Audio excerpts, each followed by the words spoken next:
خلفائے راشدین جو ہیں ان میں آپ 4 شامل کرتے ہیں، 5 شامل کرتے ہیں حضرت امام حسن کو؟ ہاں، امام حسن کا نام اس لیے شامل نام بولا نہیں جاتا ورنہ خلیفہ راشد ہیں، کیونکہ جو حدیث سفینہ ہے نا ابو داؤد ترمذی کے اندر کہ خلافت میرے بعد 30 سال رہے گی، اس میں وہ کہتے ہیں گن ابو بکر کے 2 سال، عمر کے 10 سال، عثمان کے 12 اور علی کے 6۔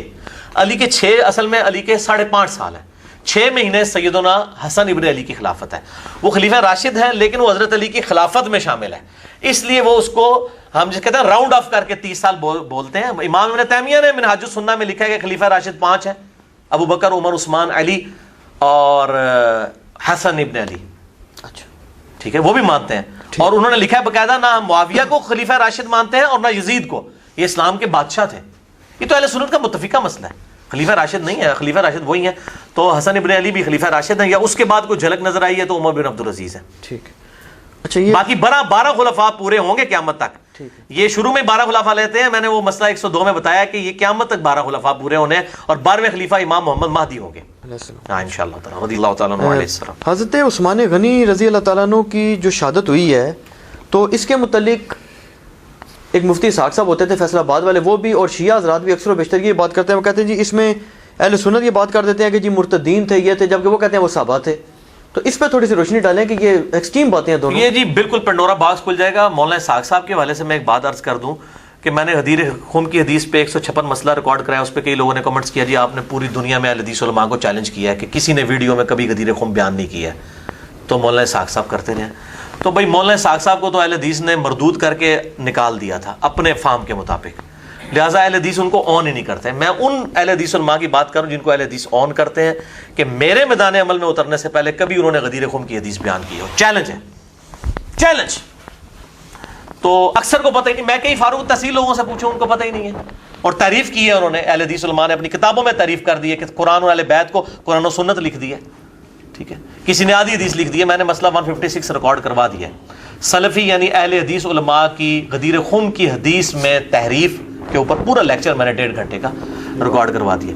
اب رہا یہ سیدنا عثمان غنی رضی اللہ تعالیٰ عنہ علیہ السلام کے قتل کا معاملہ، تو یہ بات تو ٹھیک ہے کہ ان کے خلاف جو ایک مہم کھڑی ہوئی تھی نا، وہ تو ان کے گورنروں کی وجہ سے ہوئی تھی۔ صحیح مسلم میں آتا ہے ولید بن عقبہ نے شراب پی کے نماز پڑھائی، اور اس وقت جو ہے وہ وہاں پہ لوگ خلاف ہو گئے، انہوں نے اس کو معزول کر دیا، مینجمنٹ اس وقت سے کمزور ہونا شروع ہو گئی، اور بعد میں ایک ان کے خلاف تحریک چلنا شروع ہوئی۔ ظاہر ہے اس میں صحابہ تابعین سب شامل تھے، اور عبداللہ بن سبا کے اوپر ڈالتے ہیں بھائی عبداللہ بن سبا مسجد نبی میں نمازیں پڑھا رہا تھا، بخاری میں آتا ہے 695 نمبر حدیث کہ انہی باغیوں کے پیچھے نمازیں پڑھو، حضرت عثمان کہتے ہیں جب ان کو محصور کر لیا گیا۔ تو یہ ابھی جھوٹ بولتے ہیں، عبداللہ بن سبا بعد میں آیا ہے، اس کا اس کے ساتھ تعلق نہیں ہے۔ تو وہ بیسیکلی صحابہ کرام میں اختلاف ہوا، اس میں بالکل ٹھیک ہے، صحابہ بھی اس میں شامل تھے، کوئی شک نہیں ہے، لیکن حضرت عثمان خلیفہ راشد تھے۔ خلیفہ اور ملک میں فرق دیکھیں، خلیفہ کے خلاف پروٹیسٹ ہوتا ہے وہ اپنے حق کے لیے تلوار بھی نہیں اٹھاتا، وہ کسی کو پتہ ہی نہیں تھا کہ اس لیول تک کچھ جذباتی لوگ ہیں جو ان کو شہید بھی کر دیں گے، بیچ میں ایسے گھسے ہوئے ہیں۔ البتہ شہید کس نے کیا یہ کسی کو نہیں پتا۔ محمد بن ابی بکر، حضرت ابو بکر کا بیٹا بھی شامل تھا اس میں سرغنہ کے طور پر، اور اس حوالے سے میں آپ کو بتاؤں یہ مصنف ابن ابی شیبہ یہ احادیث اور آثار کا سب سے بڑا مجموعہ ہے جی اہل سنت کا، اس سے بڑی کوئی کتاب نہیں، 38,000 تقریباً 38 سے 39,000 اردو میں پہلی دفعہ یہ شائع ہو چکا ہے، یہ اس کی آخری جلد ہے، اس کا آخری چیپٹر ہے ہی جنگ جمل، نہروان اور صفین پہ۔ یہ کہتے ہیں نہیں مشاجرات ڈسکس نہیں کرنے چاہیے۔ امام ابن ابی شیبہ المتوفی 235 ہجری جو بخاری اور مسلم کے استاد ہیں، اور صحیح مسلم میں 1500 حدیثیں اس شخص سے ہیں امام ابن ابی شیبہ سے، 20% صحیح مسلم کا اس نے روایت کیا ہے، امام مسلم کے استاد ہیں، بخاری میں بھی حدیثیں موجود ہیں۔ انہوں نے جنگ جمل، نہروان اور صفین کے اوپر پورے چیپٹر بند ہیں، تقریباً 200 کے قریب روایات لے کے آئے ہیں اس کے اندر۔ اس سے پہلے حضرت عثمان والا چیپٹر موجود ہے کہ ان کی شہادت کیسے ہوئی، آپ پڑھ کے دیکھ لیں تو اس میں آپ کو سارا چٹا بٹا کھل جائے گا کہ کیا ہوا ہے سارے کا سارا معاملہ۔ تو پھر مطلب ابتدا پہ تو ظاہر اختلاف رائے انہی کی وجہ سے ہوا، لیکن بعد میں حضرت عمار بن یاسر بہت خلاف تھے اس طرح کی چیزوں میں، ان کی کچھ پالیسیز کی وجہ سے، اور بس وہی ہونا تھا جو بخاری اور مسلم میں حدیث ہے کہ میری امت اور فتنوں کے درمیان دروازہ عمر ہے، جب عمر کو شہید کر دیا جائے گا فتنے شروع ہو جائیں گے۔ حضرت عمر کے بعد مینجمنٹ کمزور ہوگی، اور وہ ابو داؤد میں حدیث بڑی خطرناک ہے شاہ جی، ابو داؤد کی ایک روایت 4656 کہ ایک یہودی عیسائی عالم دین کو بلایا گیا حضرت عمر کے پاس، صحیح سند کے ساتھ ہے، دارالاسلام والوں نے اس کی تخریج بھی کی ہے شیخ زبیر علی زئی صاحب کی. 4656. 4646 جو ہے وہ حدیث سفینہ ہے 30 سال خلافت والی, اور یہ 4656 ہے. میں نے یاد رکھا یہ 10 ایڈ کر کے آتی ہے. آپ نے پوچھا اس یہودی عالم سے کہ بتا تیری کتابوں میں میرے بارے میں کیا لکھا ہے. انہوں نے کہا تو آہنی دیوار ہے. جو نبی صلی اللہ علیہ وسلم نے فرمایا میری امت اور فتنوں کے درمیان دروازہ عمر ہے. ان کا بتا میرے بعد جو خلیفہ بنے گا, ان کا خلیفہ تو نیک ہوگا لیکن اس میں ایک کمزوری ہوگی, وہ اپنے رشتہ داروں کو نوازے گا. تو حضرت عمر کی زبان سے 3 دفعہ نکلا خدا عثمان پر رحم کرے, خدا عثمان پر رحم کرے, خدا عثمان پر رحم کرے. یعنی حضرت عمر یہ مطلب ان کو یا آپ کرامت کہہ لیں یا ان کا ایک ویژن تھا, ان کے ذہن میں تو تھا نا میں نے کون سی کمیٹی بنانی ہے, تو ان کا یہ. پھر کہا اس کے بعد خلیفہ نیک ہوگا لیکن لوہے کا محل ہوگا. تو حضرت عمر نے کہا بدبودار شخص یہ کیا کہہ رہا ہے لوہے کا محل. انہوں نے کہا کہ اصل میں لوہے کا محل کا مطلب یہ ہے کہ خلیفہ تو شریف اور نیک ہوگا لیکن تلوار نیام سے باہر آ چکی ہوگی. وہ کوشش تو کرے گا کسی طریقے سے امت کو پٹری پہ چڑھائے دوبارہ سے, لیکن معاملات بگڑ چکے ہوں گے. تو یہ میرے بھائیوں اس طریقے سے سیدنا عثمان کے خلاف یہ جو مہم کھڑی ہوئی, قاتلین عثمان کا کوئی پتہ نہیں کہ کون ہے, بائی نیم مینشن نہیں ہے, ٹھیک ہے. اور جو لوگ صحابہ کے بارے میں کہتے ہیں مطلب وہ ظاہر ہے کہ اس مہم کو چلانے والے تو تھے, وہ صحابہ کے نام آتے ہیں, وہ مولانا اسحاق صاحب کو اپنی طرف سے تو نہیں کہہ رہے. ابن کثیر نے بھی لکھا ہے, اسی طریقے سے اسود الغابہ میں موجود ہے, اور الاصابہ میں موجود ہے, اور کتابوں کے اندر اہل سنت کی جو تاریخی کتابیں ہیں خلفائے راشدین کے اوپر, باقی صحابہ کے اوپر, اس میں یہ چیزیں موجود ہیں. بال کہیں پہ نام مینشن نہیں ہے کہ بھی بندے کون تھے. نام مینشن ہوتا تو ظاہر ان کو کٹہرے میں لا کے کھڑا کیا جاتا. بہرحال ہم ان کو غلط سمجھتے ہیں. ہم جس طریقے سے حضرت عثمان کے مخالفین کو غلط سمجھتے ہیں نا جی, اسی طریقے سے سیدنا علی کے مخالفین کو بھی غلط سمجھتے ہیں. لیکن یہ ظلم یہ ہے کہ یہ لوگ حضرت عثمان کے مخالفین کو پتہ نہیں کیا کیا گالیاں نکالتے ہیں, اور حضرت علی کے مخالفین کی جب باری آتی ہے تو ہم ان کو بھی کہتے ہیں ان کا بھی ایکٹ غلط تھا, ان کا بھی ایکٹ غلط تھا. ٹھیک. چلیے بھائی, بریلوی مسلک کے بہت بڑے مناظر ہیں جن سے آپ بھی بڑے انسپائرڈ. آپ کہتے ہیں جی اگر ان کا مناظرہ ہو جائے تو یہ کسی کو بولے نہ دیں. پیر سید عرفان شاہ مجدی صاحب, بالکل جی, سعودی عرب والوں کے علماء ان کا مقابلہ نہیں کر سکتے جن باتوں میں وہ بات کر رہے ہیں. اچھا, ہے بھی صحیح, لیکن میرا نہیں مقابلہ کر سکتے. میں پمفلٹ لکھے انہوں نے گستاخانہ عبارتاں دا جیل آئے سن, وہ کہتے علی نو نہ چھیڑیو, وہ پمفلٹ انہوں نے پڑھ لینا چشتی رسول اللہ, انہیں کہ انہوں چھیڑو گے تو عوام نو دسے گا. تو میرے پمفلٹ اندر ان پیروی کا انجام جو ہے نا وہ نہیں مجدی صاحب دے سکے. اچھا, اس میں علی بھائی ان کا ایک میں لیکچر سن رہا تھا ابھی پچھلے دنوں, اسی کی کلپ کی تیاری کے لیے تھوڑا سا سوال جواب کی. اس میں وہ بیان کرتے ہیں, وہ کہتے ہیں جی کہ حضرت امیر معاویہ علیہ السلام جو تھے, اگر وہ حضرت علی علیہ السلام سے اختلاف ان کی ذات کی وجہ سے کریں تو پھر تو یہ آپ چلو حدیث ان پہ فٹ کرتے رہیں. اب وہ کہتے ہیں جی مسئلہ یہ ہے کہ حضرت علی علیہ السلام کی ایک ذاتی شخصیت تو نہیں ہے, وہ ایک منصب پہ فائز تھے. تو وہ فرماتے ہیں کہ یہ اگر ان سے مطالبہ حضرت عائشہ رضی اللہ عنہا نے کیا, حضرت اللہ, حضرت زبیر رضی اللہ عنہ نے کیا, حضرت امیر معاویہ رضی اللہ عنہ نے کیا, تو کس میں کیا ناجائز بات ہے؟ کوئی ناجائز بات نہیں ہے. مطالبے پہ تو ہمیں اختلاف ہی نہیں ہے, یہ تو اختلاف ہی نہیں ہے. یہی تو مولوی روند ڈال دیتا ہے نا, بات کا رخ ہی بدل دیتا ہے.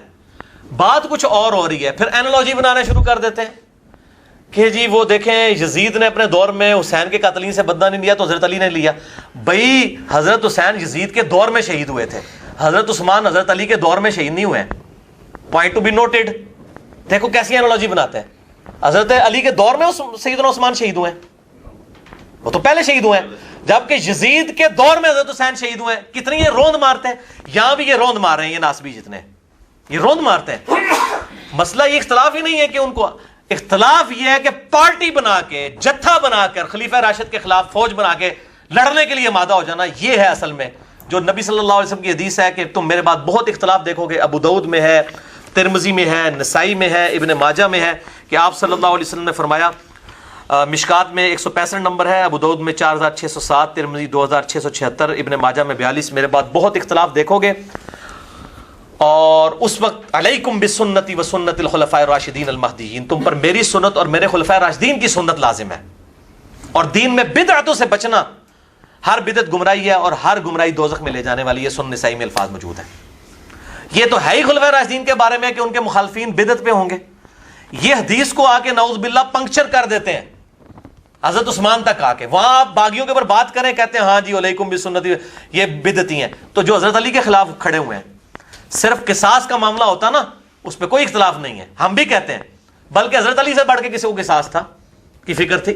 حضرت علی تو خلیفہ ہی نہیں تھے مان رہے, انہوں نے کہا معاملہ آپ لوگوں نے بگاڑ دیا ہے, میرے گاٹے فٹ کرنے لگے اور سارا مسئلہ بگاڑ کے. ٹھیک ہے, معاملہ تو فٹ بگڑ چکا تھا بنو امیہ کے گورنروں کی وجہ سے.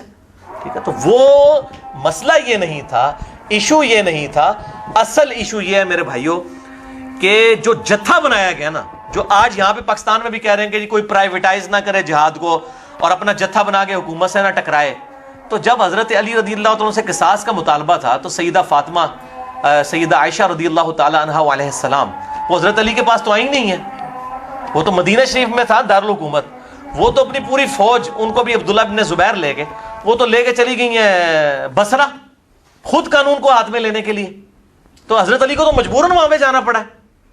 تو مسئلہ مطالبے کا نہیں ہے. اچھا اذان کا جواب دے لیں. تو شاہ جی بات کیا ہو رہی تھی اب بیچ میں, وہ ہاں وہ قاتلین عثمان والا, وہ تو معاملہ سیٹل ہو گیا. اس کے بعد کیا تھا؟ ہاں وہ, ہاں جی, کہ وہ جو مطالبہ ہے, وہ مطالبے سے کسی کو اختلاف نہیں میرے بھائی. مطالبے سے کس کو اختلاف ہے؟ جتھا بنا کر, پارٹی بنا کر خلیفہ راشد کے خلاف ٹکرا جانا, اس سے اختلاف ہے. اور مولانا مودودی رحمہ اللہ نے بھی المتوفہ 1979 عیسوی خلافت و ملوکیت میں ایک جملہ لکھا ہے. میں نے پوری خلافت و ملوکیت میں نا 2 جملے انڈر لائن کیے ہیں.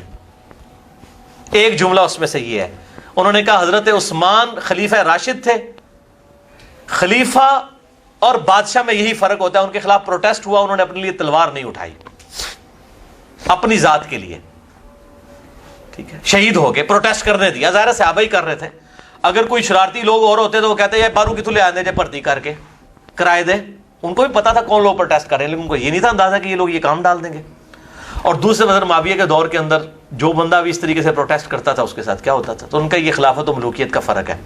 دوسرا جملہ میں جو میں نے ان کا انڈر لائن کیا ہے وہ یہی ہے کہ اگر حضرت معاویہ بن ابی سفیان رضی اللہ تعالیٰ عنہ کی غلطیوں کو ہم غلطی نہیں کہیں گے تو ہم حق اور باطل, غلط اور صحیح کے معیار کو خطرے میں ڈال دیں گے. اتنے سافٹ الفاظ استعمال کیے انہوں نے. میں کہتا ہوں جی خلافت و ملوکیت سے سافٹ کتاب ہی کوئی نہیں ہے. اور اس کے اندر جو کمزوری تھی ہم نے پوری کر دی ہے اس پمفلٹ کے ذریعے. یہ جو پس منظر لکھتی ہے یہ زمین ہے, آپ سمجھ لیں اس کا نیکسچر ہے. باقی اس میں بھی جو مجھے اختلاف ہے مولانا مودودی سے, یہ آپ نے پوچھا نا اس مسئلے میں ساتھ ہی, مجھے مولانا مودودی سے یہ اختلاف ہے خلافت و ملوکیت میں, جو انہوں نے کہا نا کہ حضرت علی نے جو قاتلین عثمان سے بدلہ نہیں لیا تو یہ ان کی خلافت میں جو مجھے یہ عہدے دیے ہیں, عہدوں کا بھی ذکر آتا ہے. عہدوں کا ذکر, میں بالکل اس چیز کو صحیح مانتا. اس معاملے میں مودودی صاحب کی تحقیق کمپلیٹ نہیں ہے, بالکل ایسا نہیں ہے. اگر یہ ڈیفینیٹ تھا پھر عہدے کو دینے تھے, انہوں نے سزا لے کر دینی تھی, یہ بالکل غلط بات ہے. حضرت علی کی توثیق ہے, ٹھیک ہے نا, علی سے محبت نہیں رکھے گا مگر مومن, علی سے بغض نہیں رکھے گا مگر منافق. صحیح مسلم 240 نمبر حدیث. علی کی توثیق ہے ہر جنگ پہ. آپ دیکھیں حضرت عثمان کے جو معاملات ہیں نا اس میں اس طریقے سے توثیق نہیں آئی ہے جو حضرت علی کی جگہوں پہ توثیق ہے. تو ہم نبی صلی اللہ علیہ وسلم کی غیبی خبروں کی بنیاد پہ کہتے ہیں کہ حضرت علی کا سٹانس ٹھیک تھا. اور چونکہ جھگڑا ہی حضرت علی کی جنگوں پہ بننا تھا اس لیے حدیثیں اسی کے اوپر میں نے 72 حدیثوں میں جمع کی ہیں. جنگ جمل کے اوپر وہ جو حدیث اتنی مشہور ہے مسند احمد کی کہ میری بیوی پہ کتے بھونکیں گے, خوف پہ اماں عائشہ پہ بھونکے تو رونا شروع کر دیا. واپس جانے لگی تو ابن زبیر کے جی اماں صلح کے لیے لے کے جا رہے ہیں, اور بعد میں پوری زندگی روتی تھی, دوپٹہ در ہو جاتا. ان کے الفاظ ہیں کہ میں نے نبی صلی اللہ علیہ وسلم کے بعد کی بدعت کی ہے. احدثہ کے الفاظ ہیں.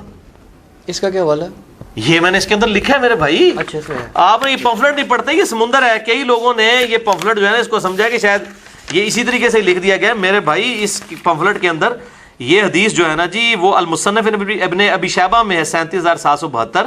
البانی صاحب صحیح کہتے ہیں اس کو, شیخ زبیر علی زئی صاحب بھی. اور میں نے البانی صاحب کے پورے کامنٹس نقل کیے ہیں کہ حضرت عائشہ پوری زندگی شرمندہ تھی اس بات کے اوپر, ان کا دوپٹہ تار ہو جاتا تھا. اس کے کئی الفاظ تو بخاری میں کتاب الجنائز میں موجود ہے, میں نے اس کا بھی ریفرنس دیا ہے. تو وہ بعد میں شرمندہ رہی, حضرت علی نے ان کو معاف بھی کر دیا. حضرت طلحہ جنگ چھوڑ گئے, ان کو مروان نے قتل کیا, المستدرک للحاکم کی میں نے روایت ڈالی ہے. حضرت زبیر جنگ چھوڑ گئے, ان کو حضرت علی کے ایک فوجی نے جا کے قتل کیا, تو حضرت علی نے کہا میں تجھے دوزخ کی بار بشارت سناتا ہوں سیدنا زبیر کو. تو یہ لوگ تو جنگیں چھوڑ گئے تھے. ان لوگوں نے تو مطلب اسی تو جنگ جمل ہار گئے تھے نا یہ لوگ, ٹھیک ہے. تو جنگ جمل میں جو لوگ آئے, جنگ صفین میں ہے. صفین کے بارے میں بخاری کی جو حدیث ہے, جو شیخ زبیر صاحب کہتے تھے علی بھائی میں کہاں پڑھتا ہوں یہ حدیث پڑھتا ہوں بخاری 2812 کہ عمار کو وہ باغی جماعت قتل کرے گی, عمار ان کو اللہ کی طرف بلائے گا, وہ جماعت دوزخ کی طرف بلانے والی ہوگی. نعوذ باللہ. جنت اور اللہ کی طرف دونوں الفاظ ہیں, بخاری 2812, اور وہ دوزخ کی طرف. وہ کہتے ہیں میں اس کی کیا تعویل کروں. اب وہ تو اب پتہ ہے مسند احمد کی اتنی روایتیں کہ کس نے, ابو الغادیہ نے شہید کیا ہے جو کہ اصحاب شجرہ میں سے تھا. اور البانی صاحب نے اس کے اوپر کمنٹس کیے ہیں کہ کچھ لوگ کہہ رہے ہیں کہ خیر ہے اس نے کر دیا ہے تو صاحب شجرہ میں سب بخشا جائے گا. انہوں نے کہا نعوذ باللہ, یہ آپ کیا کام کر رہے ہیں؟ نبی صلی اللہ علیہ وسلم تو اس کے بارے میں کہہ رہے ہیں مار کا مال لوٹنے والا اور جو ہے قتل کرنے والا دوزخ میں ہے.